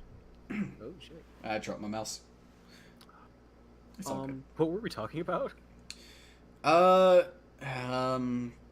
to the podcast. Welcome to episode 2 of Actual Answer. Oh god, what the fuck were we talking about? We were talking about Overwatch, and you brought up the fact that Heroes of the Storm doesn't have anything. Yeah, no, but we were talking about Bloodborne. We were talking about Soldier 76 and he's gay. Yeah, right, that's what we're talking about. Yeah, that's Overwatch. Okay, I totally forgot. Just there's some people that don't like this, and I totally get it. I'm kind of. It's like when fucking Just Kidding Rolling. It was like, yeah, Dumbledore's gay, and it's like. Yeah, if I ever make it, like if I ever do make that story I want to do, and I have gay characters, I want my characters to be aggressively gay. Like there's no like discussion about it. That reminds me, I was looking at some fucking old scripts that I had written back in fucking high school for like some original like story ideas I had, and I looked at one of them and I was like, huh. I was perceiving myself as straight at the time, but looking at the story, this is very gay. I'm talking about chiseled abs. What the fuck? Like, no, not even that, just like these, like it's literally just these 2 male characters learning about their powers with each other and stuff like that, and I'm like, this is a lot more, like, gay subtext than I remember, but, okay. I think your subconscious might be telling you something. Yeah. Oh boy, high school me. Moving on, anyways. So, this is just a very quick one. Spec sheet for Anthem got released, for PC. Your minimum required specs are going to be Windows 10, Intel Core i5, 8 gigs RAM, GTX 760, 2 gig video memory, and at least 50 gigs of free space. Pretty standard. Which is pretty standard. For your min specs, recommended specs are an i7 or a AMD Ryzen 3, 16 gigs RAM, GTX 1060, or a RTX 2060, or an RX 480, with at least 50 gigs of free space. Which seems fairly sort of standardish. But honestly, I don't think that these requirements will apply to a lot of people, because meeting these requirements also means that you have to buy the game. Yeah. Anthem is weird. Anthem is really, really weird. Like, I look at it, and it just... Like, it's a game where looks like nothing. It's honestly. Weird, right? Because you got mech suits, and you can fly around in a jetpack. You can and be with your friends. Then you do... you shoot at stuff? Like, yeah, you can fly around, and there's this big, sort of open world. We've kind of seen parts of it. I can sell you Smash Brothers in 1 second. Yeah. In 1 second. Like, you know what this reminds me of? You know what What? this reminds me of? It's the No Man's Sky issue of what do you do? oh yeah. Like That's No what I Man's Sky get when I still look has at that issue. Anthem. It's gotten No Man's better Sky at still it. has that issue. It's gotten better at Yeah, it. but it still has the issue of what do you do? It has a story. It has a story now? Yeah. They patched in story? Yeah. Oh, okay, fair enough. There's a whole existential meta fucking story in that game now. Oh, okay. Yeah. They're working on it. They've been trying to fix it up. Credit to them trying to fix that, turn that ship around. I will say, Credit to them. I will say that they should have been a lot more upfront with how the game was at first. But because remember, both of us were so excited. Yeah. But I will. And then it released, and it just kind of. Yeah, I will give props to a team for at least sticking with it and doing their best to improve it. At least they're not like just dumping it. Yeah. But literally, like Smash Brothers is like, hey Cameron, do you like Persona? Yeah. Do you like Splatoon? Yeah. Do you want to see the main protagonist from Persona and Splatoon team up to fight Dracula? Yeah. Guess what? You can do that for $60 plus 25 for the season pass. Smash Bros is fucking crazy. Smash Brothers is a game that is a game about games. It really Like, is. do you want to see Solid Snake and Pikmin fight together? What's the craziest combination in that game? Because for a time, it was the fact that you had Sonic and Mario in Brawl. Like, your craziest combination of characters in that game. Because with Brawl, it was the fact that you could have Sonic and Mario in the same fucking game. Yeah, let me look up the characters list. Because there's a lot of fucking characters. I think probably Joker's going to be in Joker and... Mr. Game & Watch. Simon Belmont. A literal plant. Yeah, Piranha Plant. Piranha Plant and Joker. In a game together. That's a thing. Piranha Plant's supposed to be coming out next month, hopefully. Yeah, it should be pretty soon. I think it's like early February, too. Yeah, I mean, they haven't officially said, but... Yeah. It's coming, I mean, the expiration for the free promotion is the end of the... Yeah. But, like, Pac-Man and Incineroar versus Kin from Street Fighter and fucking Throw Dart.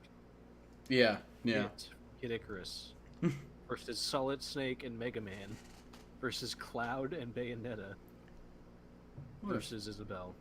But we're getting off topic. But yeah, Anthem. Those are the specs for it. Oh yeah, Anthem. Oh shit. Of course, as with any PC game, especially a BioWare PC game, kind of keep an eye on it. Expect issues at the launch.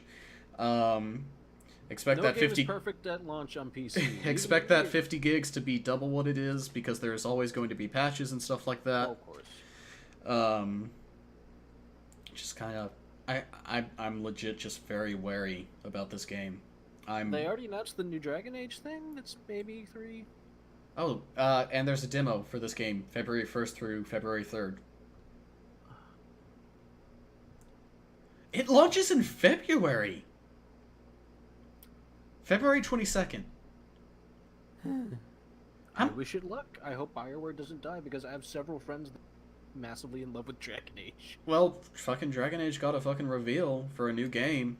And so... I had to text at least 3 people to be like, hey, Dragon Age thing, and they texted me back screaming. Yeah. So I hope BioWare lives. I hope Anthem tricks me and is good. But I'm very cautious with it.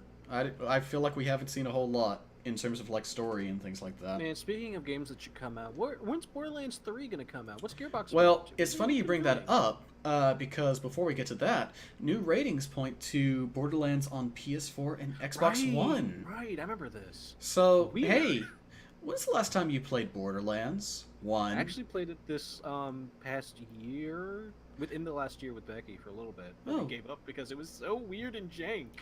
Hey, I have a question. How's that humor from Borderlands 1 hold up after all these years? About the same as Borderlands 2. Oh boy. I'm very curious because there's something about games like that rely on humor of the time and memes. Oh god, there's nothing that screams more like early Xbox 360 generations than something like Borderlands. The way it looks, the way it plays, the way it sounds, the way it's written. Yep. That screams solid 2008. Yep. There's like 2 games that get away with excessive use of memes. I'd say there's like 2 games that get away with excessive use of memes. Do you know what they are? This podcast. No, we don't. God, it came out in 2009. Jesus, really? It feels like it was a fucking 2007 thing. It feels like it was up there with like fucking... No. Yeah. But the 2 games I'd say that do it alright are Guacamelee, where it's just shit in the background and the combat's still great. Guacamelee kind of rode the line a little. It rides that line. It really rides that line. But it's never cringy. It's never in your face. Like, it's usually stuff on like a billboard or some shit. And I think there's like... Play Guacamelee too. I want to say there's like a thing... Yeah, I need to play it too. Because I think there's a thing... It just got rented. Like, I've heard it's even better, so I love the fuck... Yeah, I think there's a thing in Guacamelee too. Like I saw one screen cap that's like developers who put memes in their games are just using it as a fucking crutch, while there's a fucking meme billboard in the background, and it's just like, okay, so they're at They least know. aware.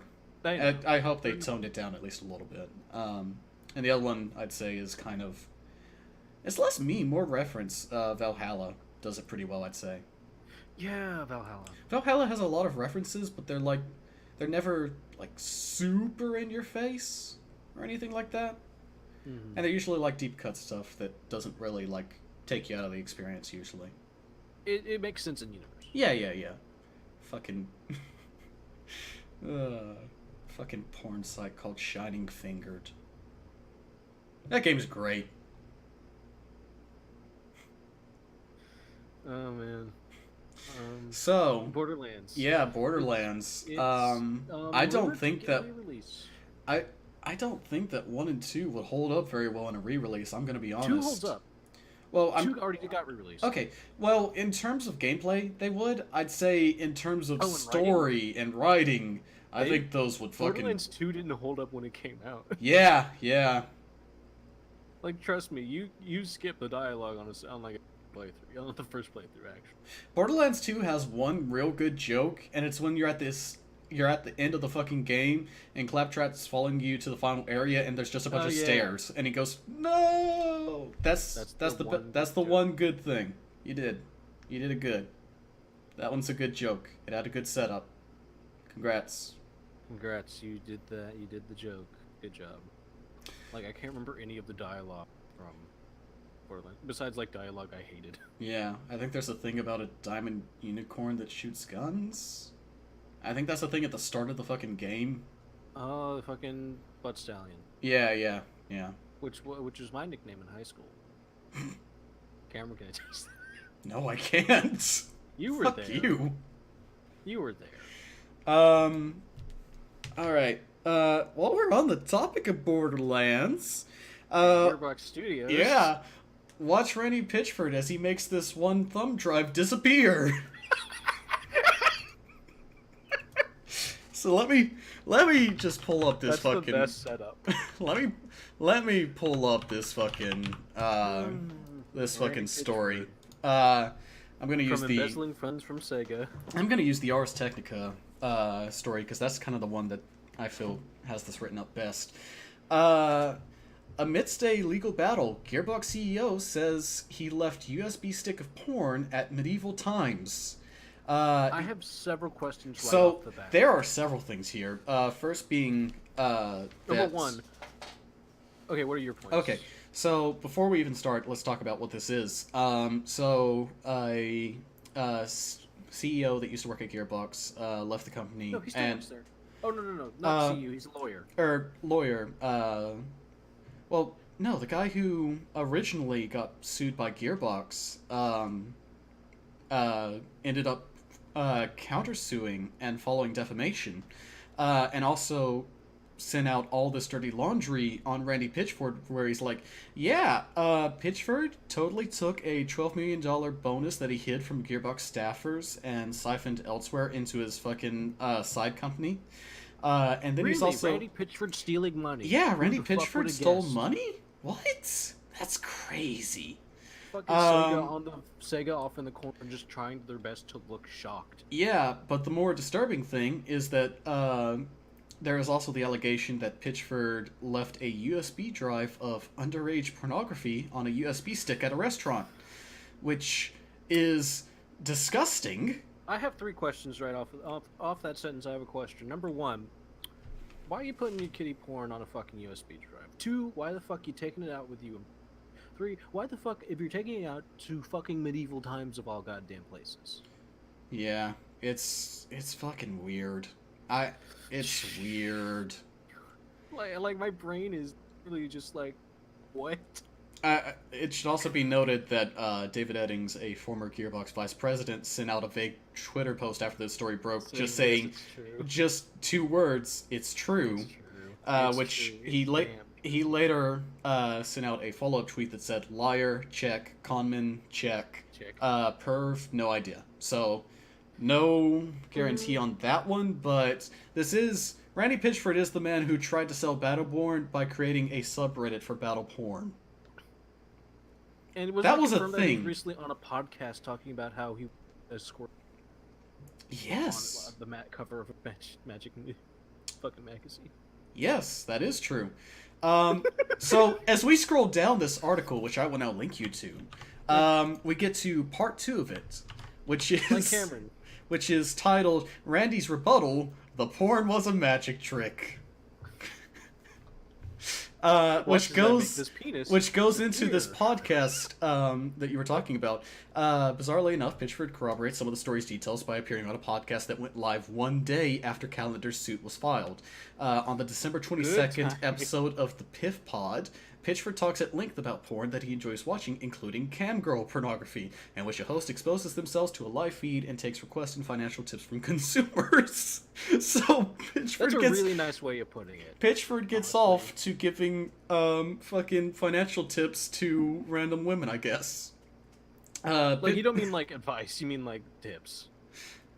Because the way you worded that makes it sound like he's giving advice. I know, but I like to imagine that he's like telling them, invest in Enron and shit like that.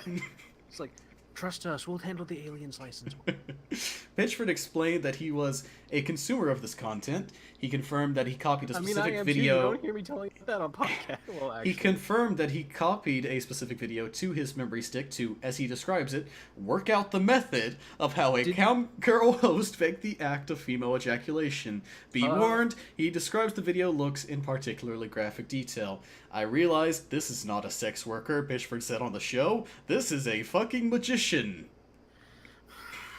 For those unaware, Pitchford has a vested interest in the field of magicians and owns the magic-focused Genie magazine. He's also Gearbox has publicly announced collaborations like Pin and Teller. I just read it. $5 says he didn't even pay for that video. Oh yeah, like fucking screen recorder. Randy, you pay for your porn. Oh Jesus Christ. So I have my favorite So, it's just... Thank you. Please stop. It's just the fucking worst. There's been some people saying that it might not have been underage, but at the very least it was barely legal. Which, is a fantastic Which is just the worst. They're 18 and 1 day. Fucking Marie Rose bullshit. Ugh, fucking hell. It's just a folder of nothing but Marie Rose. Jesus fucking Christ. Someone check Randy Pitchford's GameStop account for a DOA 6 pre-order. Oh no. But yeah. Marie Rose confirmed for Battleborn. God. But yeah, there's that. This is just a wicked web that he wove. Pitchford's it got all over the damn place. Oh god. Pitchford's a fucking weirdo. He's always been a weirdo, even if this porn thing isn't true, we know for a fact that's true. Yeah. Even if this isn't true, he's still a massive fucking weirdo at the head of this company. Yeah, it's gonna be interesting to see how this goes because Pitchford has always been a fun guy to poke fun at. It's a lot less to poke fun at the guy if he's a confirmed pedophile, though, because then it's just it's kind of like. Yeah, we could make jokes about him, but that doesn't take away the fact that he's a fucking pedo. It's like R. Kelly at this point. I mean, that's Jesus, fucking R. Kelly is the fucking worst. He's a fucking scumbag. He's a literal pedophile. All the piss jokes were funny back in the... kind of less funny now. Yeah. That's funny. Should be coming for Drake at any moment now. Yep. Fuck Drake, I hate him. Yeah, he's a fucking asshole. I'm so tired of Drake. But I do want to bring up this other part, just a bit more detail. The suit additionally alleges that Pitchford accepted a $12 million bonus from game publisher Take-Two Interactive to Randy's side entry, Pitchford Entertainment, Media, and Magic, and that this happened unbeknownst to Gearbox employees, thus placing a financial burden on those employees. Yeah, I bet. Yeah, I bet. And I super believe that, because I'm pretty sure he got caught for doing other stuff where money just seemed to disappear. We know for a fact he, embezzled funds from Sega. allegations. Yeah, no, We know that for a fact. This information would not surprise me at all if it's true. Like if that turned out to be not that, I could totally believe maybe there's something where Randy's kind of like this is all allegations. But after Colonial Marines, the reason that game sucks is because he fucking took the money and ran, and gave his developer shit all. Yeah. And that's why that game is fucking broken, and Sega got fucking furious to the point of suing them. Yeah. I'm surprised he's still at that fucking company. Oh god. I bet you after this, he might be gone after this. After this blows over. I would hope. I would honestly hope. But these are hard fucking allegations. These are hard ass allegations that he unintentionally corroborated on. Yeah. But my point is, Gearbox has not been doing well lately at all. Yeah. What have they put out? The last thing they put out was fucking Battleborn, I think. Yeah. Let me confirm that. Let me see what else Gearbox has done. No, I'm pretty sure it's Battleborn. Sure. And that fucking died a death. That was sent out to die. It was bad. Yeah, they published We Happy Few. Oh! That went well, didn't it? Yeah, We Happy Few. But the thing everyone wanted to be a BioShock, but it was a fucking survival game. Yeah, with crafting. But my point is, if Borderlands 3 comes out and doesn't... Not even if it does mostly, if it does not, be a fucking bangbuster, they'll die. Gearbox might go under. Yeah, they'll die. Gearbox is going under. After going off the back of Battleborn losing fuck tons of money after Overwatch came out 2 weeks later and stomped its penis. Yeah. If Borderlands 3 underperforms by a margin of 1%, that company's going. Yeah. Or they're going to restructure the shit out of everything, kick Randy the fuck out, and then maybe they'll bounce back with something. Yeah. But just more details are needed. I hope that these things aren't true, because anything involving someone turning out to be a pedophile is always disgusting. Always not great. Always awful. So I hope that's not true. It just turns. If it is, he can really gross sheen over. Yeah. If it is true, then he can fucking rot for all I care. But yeah, more details will certainly be needed in this fucking lawsuits that unfold.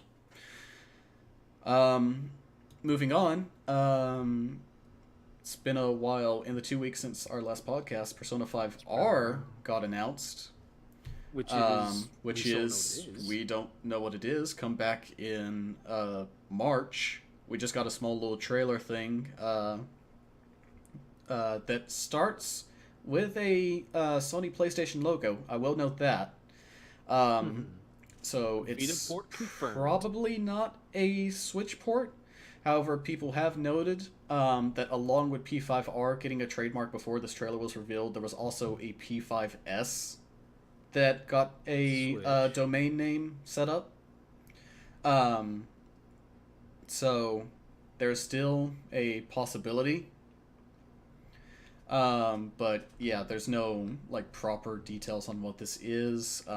We see a few 3D environments that I can't tell if they're from P5 original or not. So this could really just be anything. I don't think that it's P5 Rumble or Royale or anything like that. I don't think it's a fighting game just yet because Arxis seems busy. Arxis is super busy. Arxis is super busy at the moment. They're probably doing Season 2 of DBZ Fighters. Well, no, they're doing that Grand Blue Fantasy. Well, I mean that too, but they're also probably doing more stuff for Dragon Ball. Yeah, and they've still got the DLC for Cross Tag as well. Just still do. They're doing a Grand Blue game. They're very busy. Yeah, they're doing fucking work. I just wish that Persona had a higher. Yeah, it'll happen. It's guaranteed to happen at this point, I think. Both parties have said we want to do it. Yeah. So I'm not worried about it coming out. I'm worried about it coming out within the next 5 years. It's gonna happen, and we'll be happy eventually. It's gonna be a thing. I know for both of us, it's a guaranteed pre-order by day one. Oh yeah. Because I don't know if we said on publicly on podcast, but Persona 4 Arena Ultimax is my favorite fighting game ever. Yeah, same here. It's the one that clicked the most for me. It's the one where I actually got like some time in online and got ranks and stuff like that. Like, if I have to pay $60 to play as Kanji Tatsumi in another real fighting game that isn't cross tag, again, I will gladly do so because Kanji is one of my favorite characters to play. If I get to play Chie again, that's fucking great. And we get to have that matchup. Yeah, 50 million more times. I honestly don't know if I'm more excited for the concept of another Persona fighting game or the concept of like aged up Persona 4 characters in general. Like, what does Kanji look like after all this time and stuff like that? He's probably gonna be like a businessman. He'll probably be a textile dork, like the golden ending. Yeah, I mean, it's just still yeah. Oh man, give him a fucking fancy sweater or some shit. Give him like an Argyle sweater. Make him like a dad. You think they'll go the lame route and give Naoto her Detective Naoto look? I hope. I want to keep my cute short hair Naoto. We'll see. I don't know. I like the long hair. I think it looks cool. It's just that series wasn't good. It's nice. It's just the Detective Naoto series is garbage. Yeah. It's fan servicey garbage. I mean, then again, they didn't coming from the guy that likes fan service. It's fan servicey garbage. Yeah. Then again, they didn't use Akihiko's Trinity Soul look either, where he's just business suit man. That's because Trinity Soul is not real. You made that up just now. Yeah. God, everyone fucking forgot about Trinity Soul, even Atlas.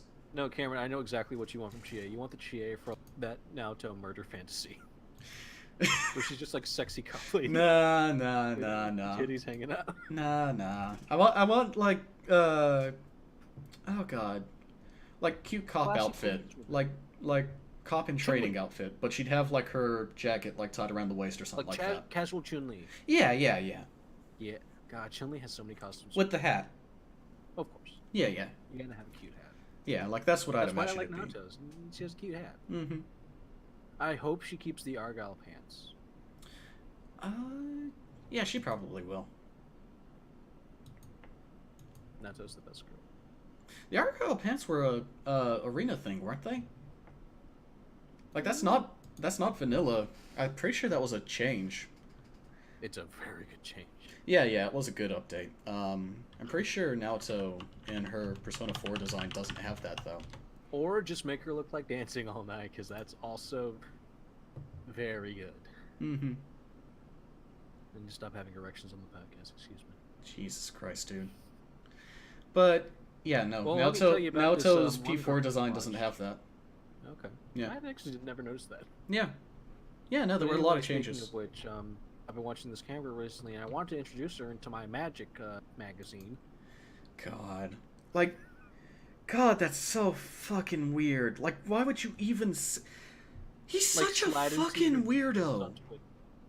Like, I run a Magic magazine. How would you like to... How'd you like to talk about your tricks? Like, if you're that girl, what the fuck do you do when Randy fucking Pitchford slides into your DMs talking about Magic? Ugh, God. He's a fucking scumbag. Either way this fucking goes. Yeah. Ugh. What's the next story? Let's see here. Have I gone through every story? I have a little one here saying that Walking Dead Season 3, or final season, not Season 3, because that fucking New Frontier came out and was garbage, but whatever. Walking Dead final season is still getting made by the Still Not Bitten team, which is a fucking sad name and a half.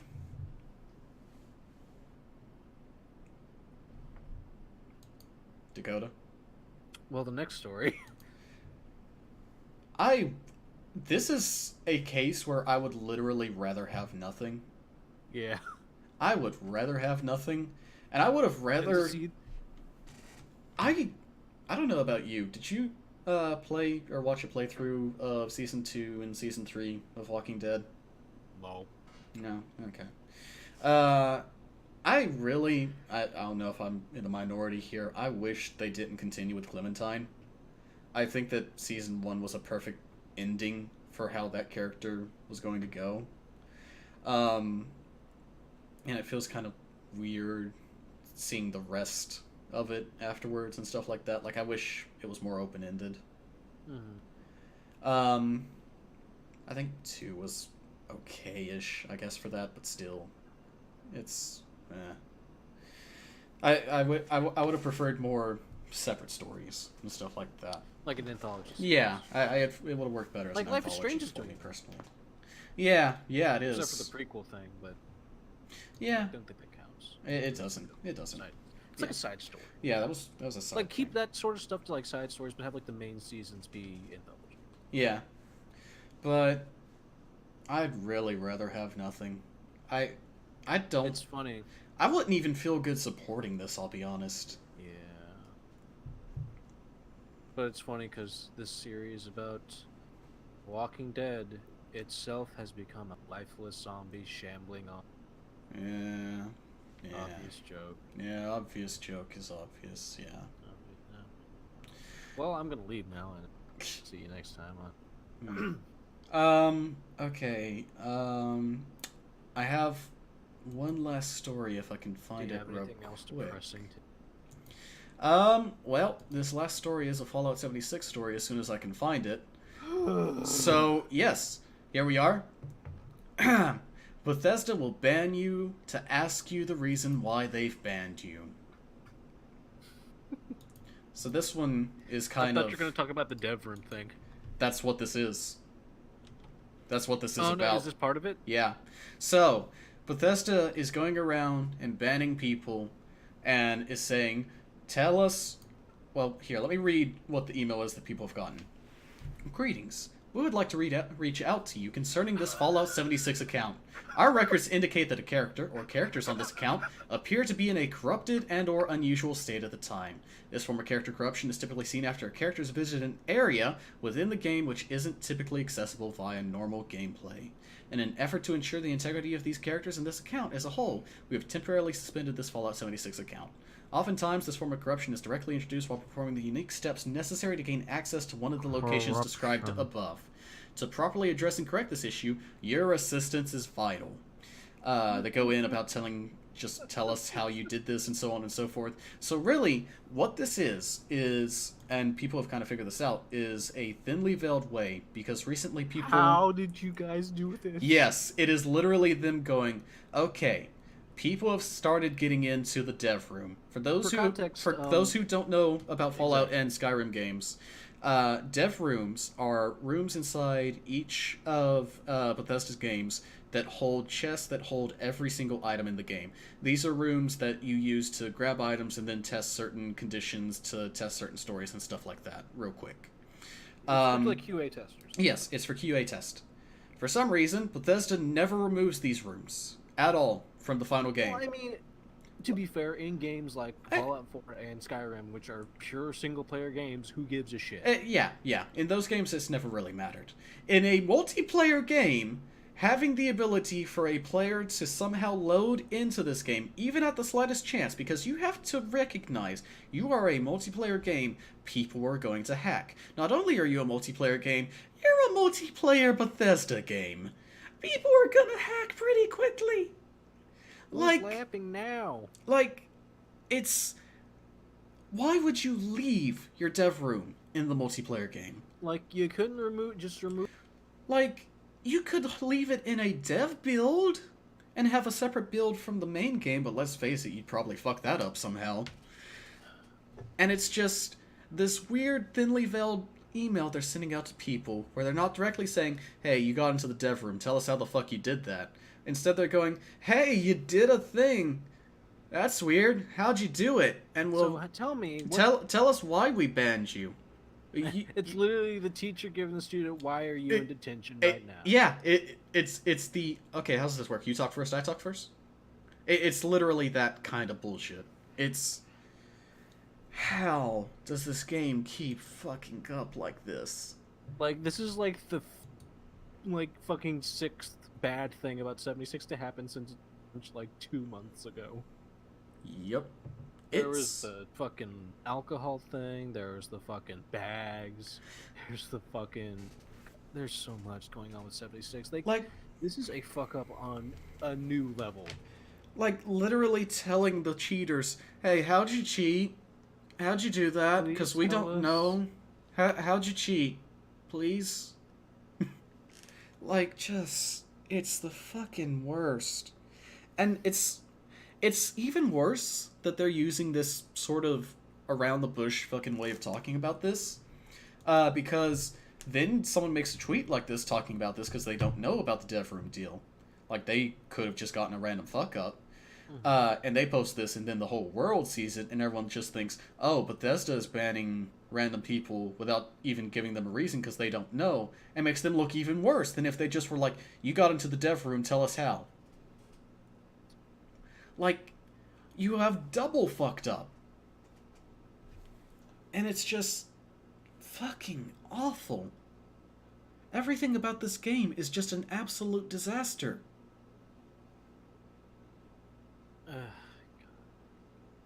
Like...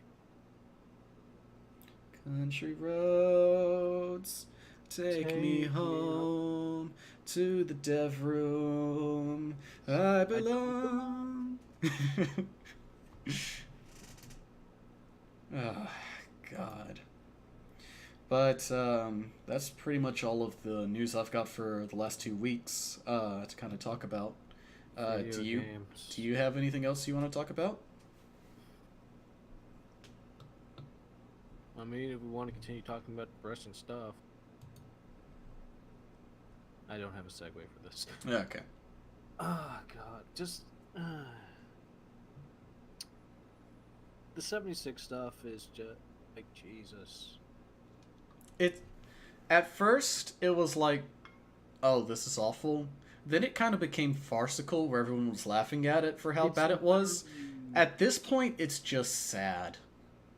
Literally, how do you go... like, how do you fall this far this fast? It's like this... It's like... I don't even... Yeah. Here's the bright side. Neither of us are very heavily invested in Bethesda games. Yeah. Says the guy who's playing Skyrim in like 2 hours ago. Yeah. At least Scat Game is fun when it's broken. Please be excited for the Outer Worlds. Please be excited.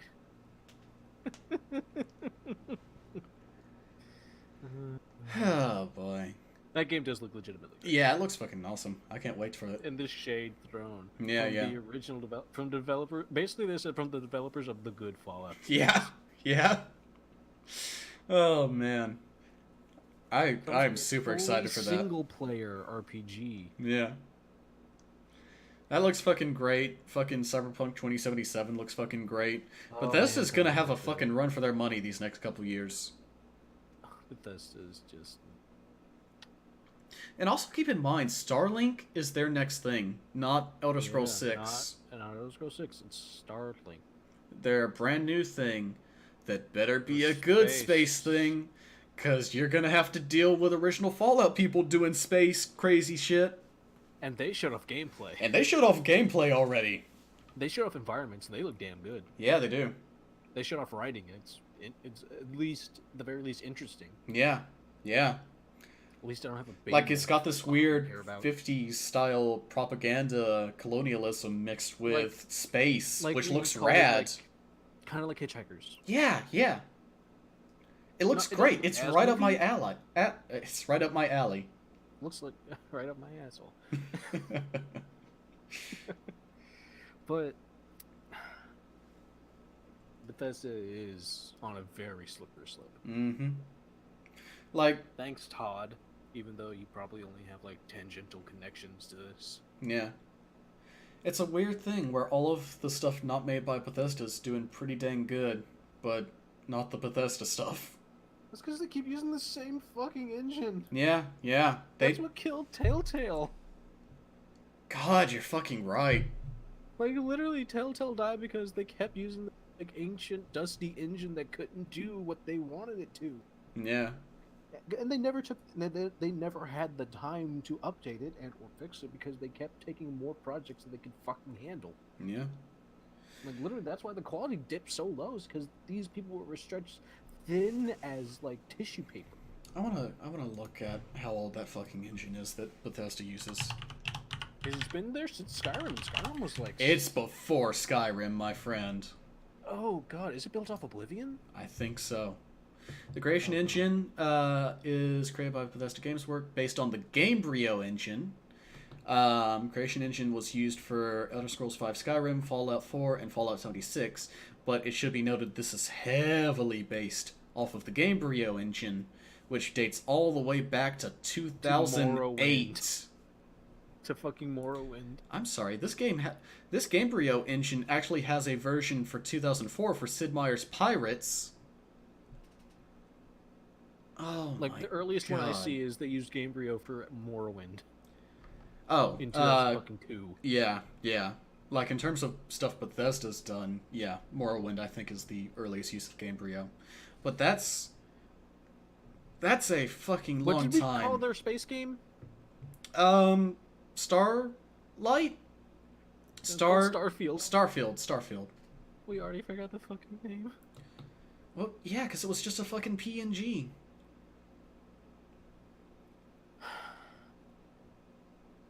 Like, but you remember... Oh my god, Skyrim is older than I thought it was. Yeah. Skyrim's 2011. Yeah. That's almost a full decade, and they're still using this. Skyrim came out the same year as Portal 2. And Portal 2 looks better. Yeah, it does. Because fucking Source Engine. It's fucking Source Engine. I mean, that system has been barely updated, but it still looks good. Yeah, true. I mean, you go back to fucking Half-Life 2, it's a little rusty. But then you go back to Episode 2, and, like, they do, like, proper updates to that system over time. Like, I think if, I think Portal 2 got away with using Source like it did. Well, one, because Source was still good at the time, and they added more physics elements to it. But it also especially works because there's no human characters in it. So they don't have to worry about, like, facial animation stuff looking a bit awkward or anything like that. And it's also the difference between a single player game and a, like, big open world game. You can't properly compare those two. But you know what the fucking Fallout 76 players did get? What? The Fallout Classic Collection. Oh, yeah. These fucking 20-year-old games. Here's some games we didn't make. They're pretty good, we hear. We didn't bother to read any of the lore in them, though. We don't know what they say. Anyways, we're gonna go make ghouls immortal and not have to eat food. Oh, man. Super mutants? Yeah, those existed in fucking 2077. Fucking hell. Jesus H. Christ. Country road. I think we're done. Are we? Is there anything else? I can't think of anything else. Kingdom Hearts is coming out soon. Yeah, Kingdom Hearts coming out. RE2 remake is coming out soon. So those two both be on the lookout. What's coming out in February? DMC 5 is coming out soon, shouldn't it be? DMC 5. DMC 5 comes out. March 8th. Oh, okay. So I'm excited for that. RE2 is January 25th. I think Kingdom Hearts 3 is January 25th. It is. Yeah. It's 29th, actually. Oh, okay. I think it might be 25th in Japan or something like that. Travis Strikes Again's coming out next. Please pray for Travis Strikes Again. Oh, wow, yeah. God, that keeps getting forgotten. There's been, like, very poor advertising for that game. Yeah. It's a shame, I guess. I don't know. We'll see how it is. We don't feel bad enough to buy it. Did you see where Valhalla's getting a fucking t-shirt in that game? Getting a what? You know how Travis always has different t-shirts that he can put on? Yeah, I did see that. Yeah, Valhalla's gonna be one of them. So you're gonna buy the game now? No. And that Girls Frontline mobile game, also is getting a Valhalla crossover. Wait, that was real? Yeah, that's super real. Wow, okay. Yeah. Because I know Girls Frontline's popular, but I tried playing it. I'm just not into. I didn't get it. I don't play mobile games, so it's not really. I also tried like Fate Go and Yeah. What do I play? I play Bang Tree. Yeah. But like in terms of like traditional thing, I don't play that many that style games. I played like stuff like Valkyrie Connecting King's Raid. I like those two. I stopped playing mobile games after Rolando 2 didn't get its sequel. What? That's a thing for like 3 people who probably will never listen to this. You're one of them. Yeah. I think we're done here. Okay, so catch us next time on episode 3 where we discuss more pornography on Magic podcasts. Oh, God.